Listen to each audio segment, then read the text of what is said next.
قال النبي صلى الله عليه وسلم ما نحل والد ولدا من نحل أفضل من أدب حسن أو كما قال عليه الصلاة والسلام والجنة تحت أقدام الأمهات. اللہ رب العزت کا بے انتہا کرم اور اس کا احسان ہے کہ اللہ تبارک و تعالیٰ نے ہمیں ایک ساتھ بیٹھ کر کچھ سنانے کا نہایت اہم موقع عنایت فرمایا ہے. والدین کے متعلق آج کی مجلس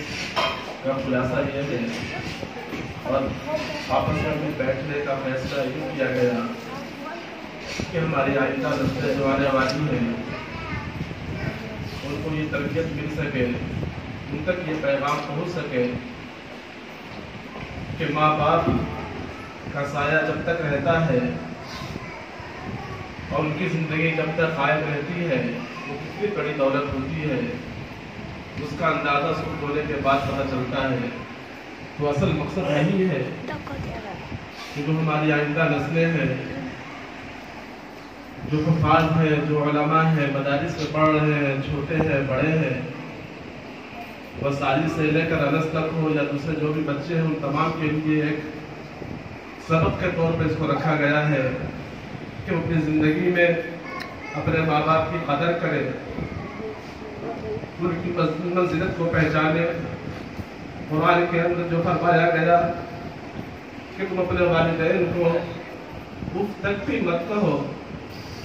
جب قرآن نصوص کے سب سے اعلیٰ مقام رکھتا ہے اور قرآن کے اندر جب یہ حکم کر دیا گیا تو ہمیں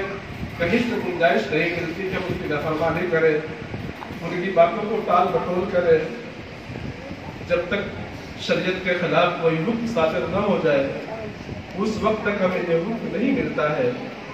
اس لیے میں تمام بچوں سے کہنا چاہتا ہوں کہ یہ آفتاب و مہتاب اللہ نے بہت ہی انمول طریقے سے ہمیں دیے ہیں اور اللہ تبارک و تعالیٰ کا بہت بڑا فضل ہوتا ہے کہ یہ دو سائے جب تک ہمارے سروں کے اوپر رہتے ہیں دنیا کی تمام مصیبتیں ختم ہو جاتی ہے. لیکن ہم تو محروم تھے, جب مجھے ہوش و آواز بھی نہیں تھا تو میرا ایک آفتاب گزر گیا تھا, ہم دیکھ بھی نہیں پائے تھے. اور دوسرا سایہ جس کے زندگی گزار رہے تھے, جن کی دعاؤں کے بدولت زندگی کی گاڑی چل رہی تھی, وہ بھی اس طرح سے گزر گئی. کیا چیز ہوتی ہے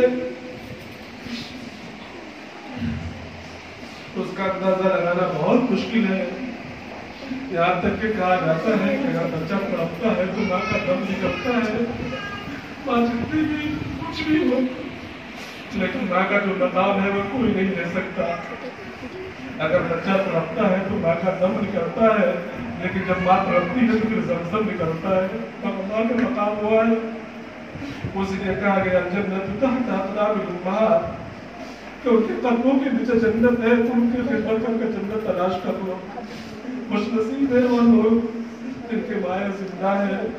ان سے درخواست ہے خوب خدمت کر کے دنیا کے اندر ہی جنت کمائے, ورنہ یہ گزرنے کے بعد